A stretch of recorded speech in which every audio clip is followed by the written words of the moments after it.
Olá, vamos comentar mais uma questão da CESP, agora Defensoria Pública da União, agente administrativo. Tá? O nosso objetivo aqui é encontrar a opção correta. Tá? Então vamos ler a alternativa A, vamos ler a letra A e verificar se ela está correta ou incorreta e os motivos pelos quais ela está correta ou incorreta. Veja bem, existe, há no sentido de existir, a aceitação legal tácita do perdão no que diz respeito ao querelado, mentalmente enfermo ou retardado mental e aos menores de idade, menores de 18 anos, na forma expressa na legislação processual de regência. Bom, aqui está dizendo o seguinte: se a pessoa for incapaz,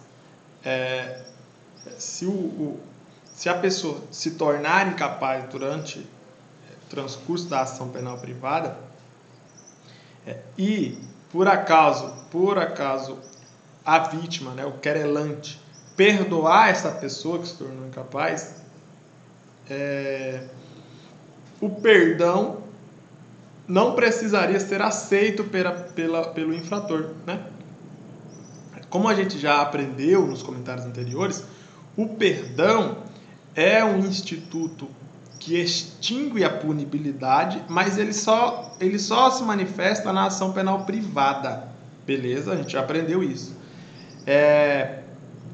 E para que o perdão tenha eficácia, o infrator tem que aceitar o perdão. A gente já aprendeu isso, Beleza. E a gente aprendeu que temos o perdão expresso, que é quando o querelante, a vítima, perdoa de forma escrita no papel, escreve no papel que perdoou, que é o perdão expresso. E temos o perdão tácito, que é aquele perdão que o querelante, a vítima, ela não escreve em papel nenhum. Ela simplesmente fala verbalmente, comenta com testemunhas, comenta com o próprio querelado, com o próprio infrator, ok? Aí é possível provar o perdão por todos os meios de prova admitidos no direito, inclusive a prova testemunhal, beleza? Ok, então o que seria o perdão tácito? O perdão tácito é praticar um ato incompatível com o exercício do direito de queixa. Ou seja, praticar atos incompatíveis com a vontade de ver a pessoa punida. Ou seja, a vítima começa a falar para todo mundo que não vai entrar com ação penal privada contra o infrator. Isso é um ato incompatível com o exercício do direito de queixa, o exercício do direito de ver a pessoa punida. Beleza? Se eu falo que eu não quero que ela seja punida, é porque isso é incompatível, é contrário à vontade de ver a pessoa punida. Simples assim. Esse é o perdão tácito. Beleza? Tá. E a questão está dizendo que quando a vítima perdoar um infrator que é incapaz, que é mentalmente enfermo, ou que tem retardo mental, ou que é menor de idade, se a vítima perdoá-lo, a questão está dizendo que essa pessoa não precisa aceitar o perdão, O perdão pode ser tácito. Na verdade, a questão está dizendo que o perdão automaticamente se torna tácito nesse caso. E por isso que a letra A está incorreta. Tá? Porque se nós lermos o artigo 51 e o 52 e o 53 aqui do CPP, eu vou até colocar o artigo 52, que eu não coloquei o artigo 52 no material. Vou colocar agora. Se nós lermos, deixa eu colocar aqui. Aí, beleza. Se nós lermos o artigo 51, o artigo 52 e o artigo 53, nós vamos concluir que, na verdade, o perdão, a aceitação do perdão, é uma condição de eficácia do perdão. O perdão não vale nada se a pessoa que está sendo perdoada não aceitar o perdão. Beleza. Ok.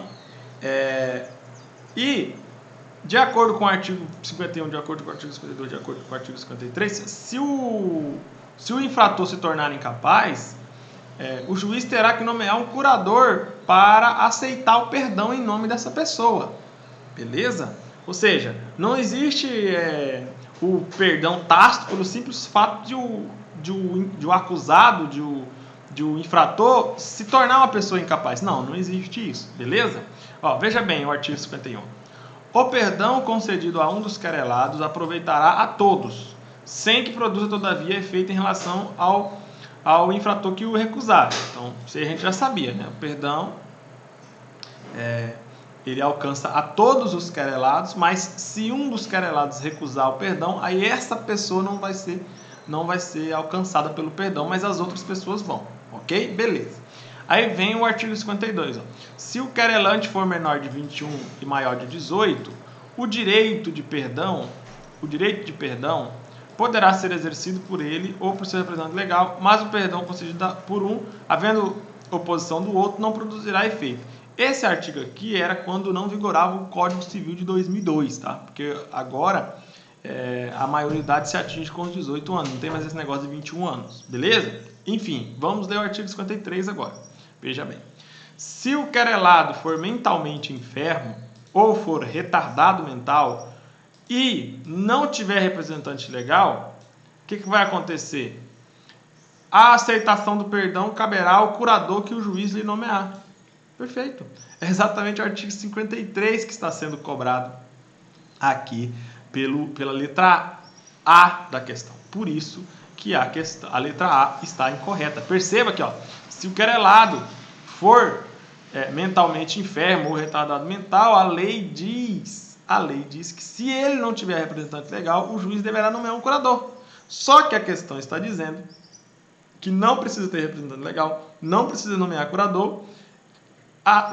Se o querelante perdoar o querelado que se tornou incapaz, automaticamente estará manifestando a sua aceitação de forma tácita ao perdão. Não é assim que funciona, beleza? É preciso nomear um curador se não tiver um representante legal. Ok? Deu para entender? Beleza.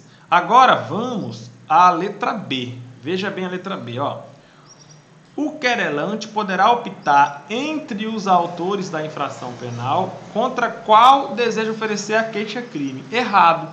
Primeiro, queixa-crime é a petição inicial da ação penal privada, okay? Enquanto que denúncia é a petição inicial da ação penal pública. Beleza. Então, a letra B está falando da ação penal privada. Ok. Se você ler o artigo 48 do CPP, você verificará que se tem 10 envolvidos no crime de ação penal privada e a vítima resolve ingressar com a ação penal privada contra um, automaticamente esse ingresso dessa ação penal privada se tornará de forma ampla, alcançará de forma ampla todos os envolvidos no crime, beleza? Porque ou a vítima exerce o direito de queixa contra todos ou não exerce contra nenhum, beleza? Porque vigora na ação penal privada o princípio da indivisibilidade. O autor da ação penal privada, ou seja, o querelante, a vítima, não tem essa prerrogativa de escolher contra quem ela vai ingressar com a ação penal privada dentre os vários envolvidos. Não, ela entra ou contra todos ou contra nenhum. Isso você já sabia, o princípio da indivisibilidade. É exatamente isso que diz a questão, ok? A questão cobra exatamente o conceito do princípio da indivisibilidade. O querelante poderá optar entre os autores da infração penal contra qual deseja oferecer queixa-crime. Errado, tá? Na verdade, o querelante não poderá optar. Tá? É exatamente o que está escrito no artigo 48, que você já sabia, que você já leu, só estamos revisando. Então, a letra B está errada porque contrariou o artigo 48 do CPP. Tá? Vamos para a letra C. Veja bem. Veja só. A renúncia ao exercício do direito de queixa em relação a um dos autores do crime não se estende aos demais agentes da infração penal e, para produzir seus efeitos, depende da aceitação.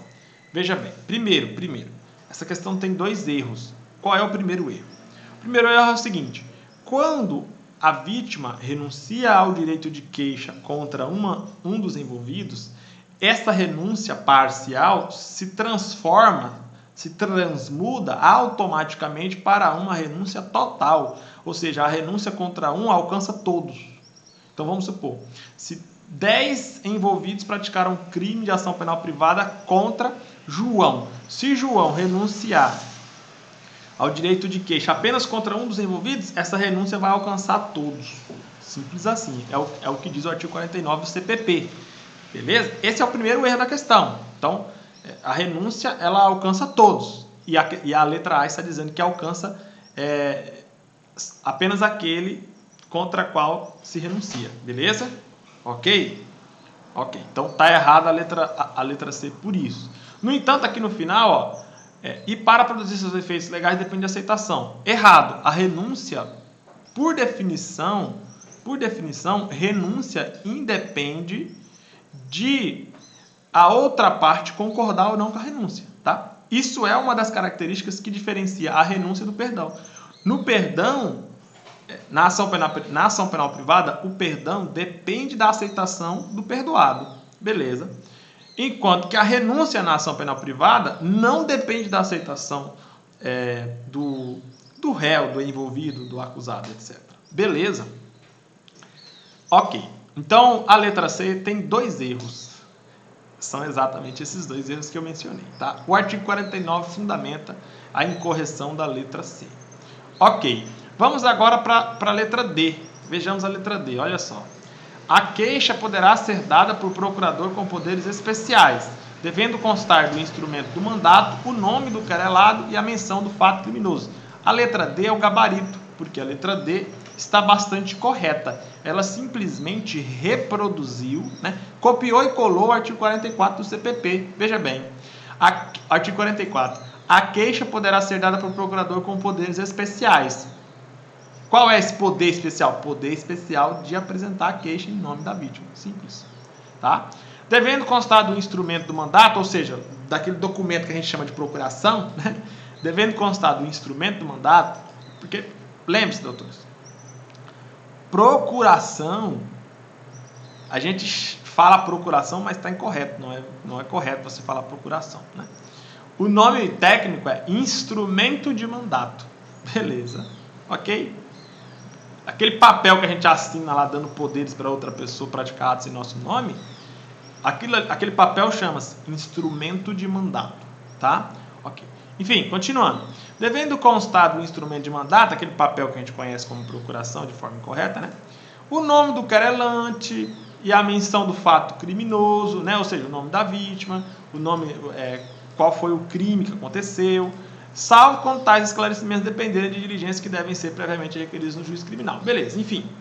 O artigo 44 foi reproduzido de forma literal aqui na letra D, por isso que a letra D está correta e é o gabarito da questão.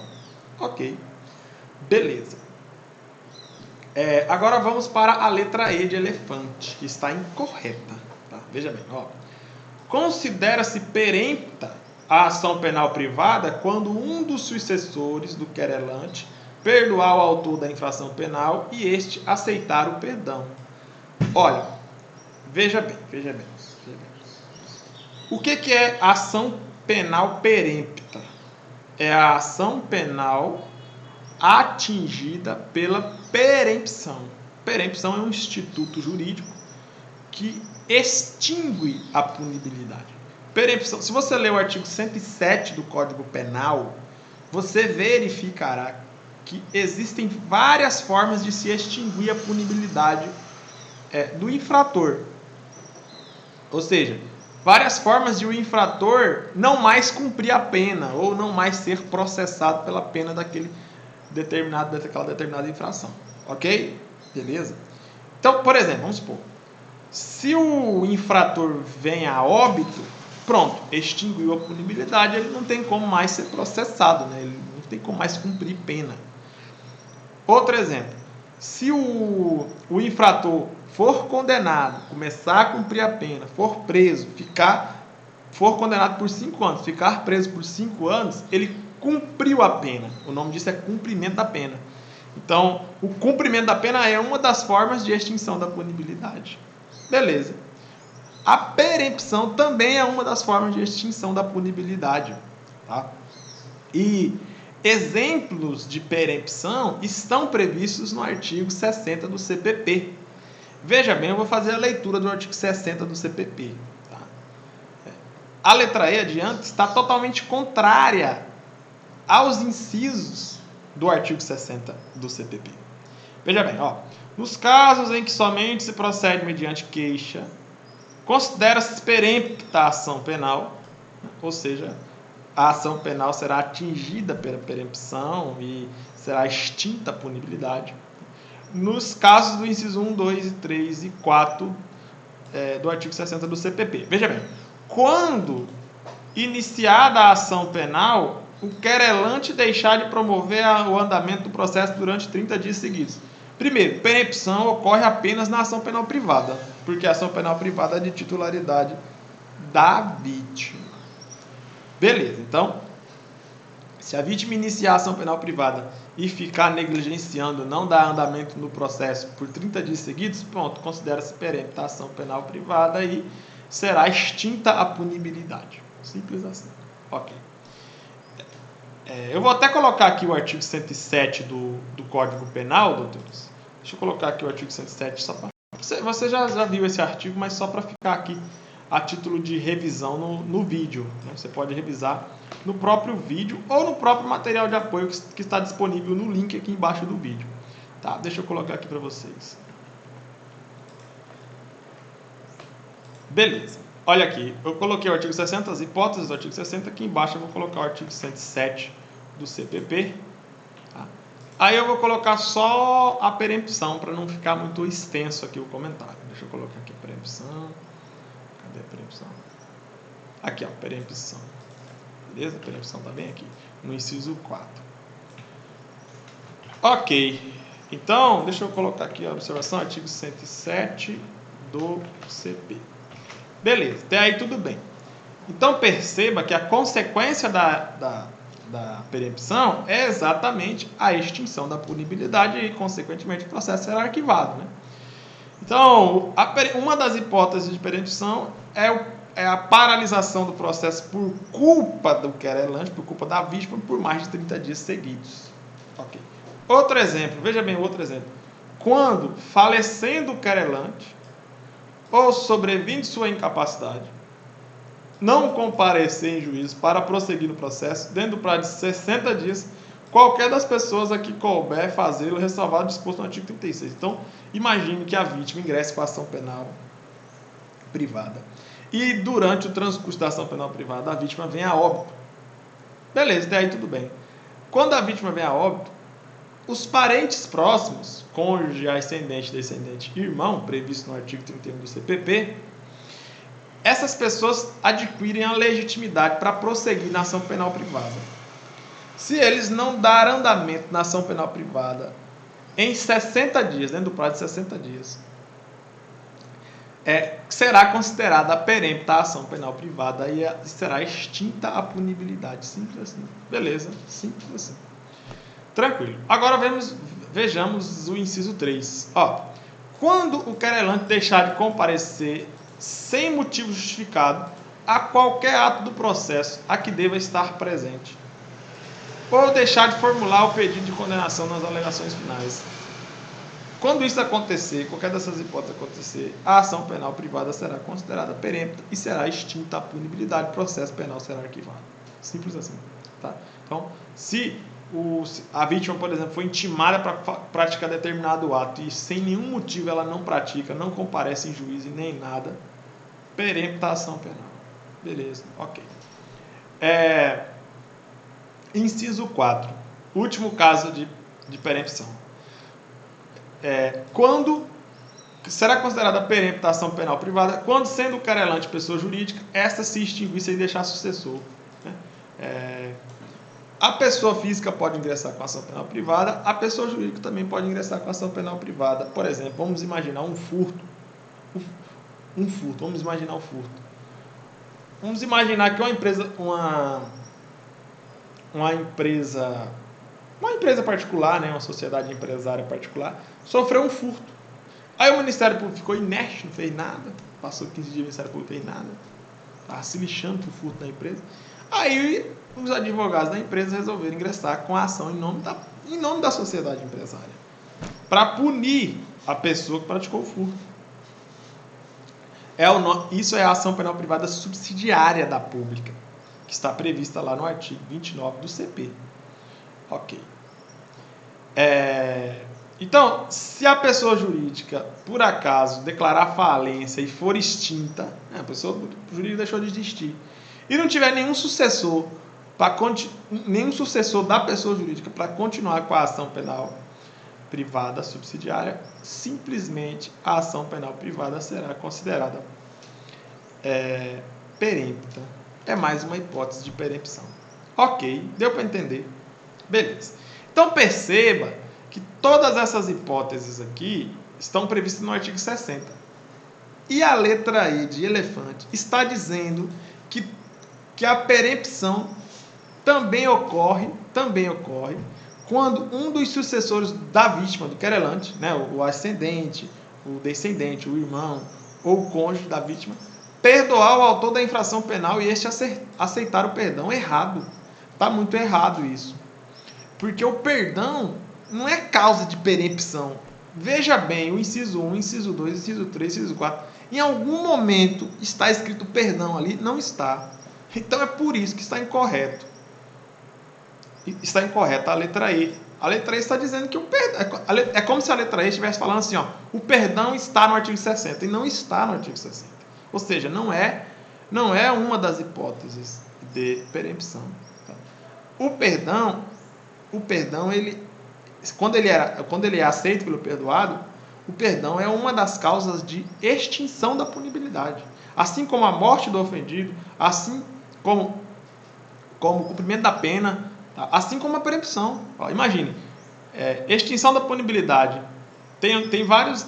Aí tem perempção, tem cumprimento da pena, morte do infrator, e também tem o perdão. Mas o fato de o perdão ser uma extinção da punibilidade não o torna uma causa de perempção. Não. Perempção é coisa, perdão é outra. O perdão e a perempção têm o mesmo efeito, o efeito de extinguir a punibilidade. Mas perdão e perempção são coisas diferentes. E a letra E está dizendo que perdão é a mesma coisa. Perdão é uma das hipóteses de perempção. Não é. Beleza? Não é. Ok? Tranquilo. Então, eu vou até colocar aqui, ó, o perdão aqui do artigo 107. Veja só. Veja bem. O perdão do artigo 107 está previsto no inciso 5. Olha aqui onde ele está. Extingue-se a punibilidade, artigo 107 do CP, pelo perdão aceito. Ou seja, o perdão que não for aceito não extingue a punibilidade. Somente o perdão aceito nos crimes de ação penal privada. Por quê? Porque em crime de ação penal pública não se admite perdão. Se admite perdão apenas no crime de ação penal privada, simples assim, acabou. Já até extrapolei o tempo. Enfim, espero ter colaborado com o seu aprendizado. O gabarito da questão comentada é a letra D. Tá? Então, a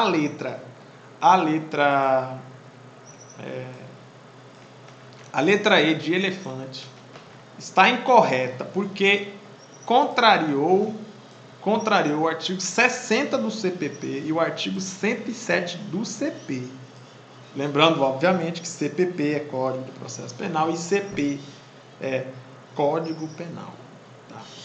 A letra D, ela é o gabarito porque ela está em conformidade com o artigo 44 do CPP. A letra C está incorreta porque está contrariando o artigo 49 do CPP.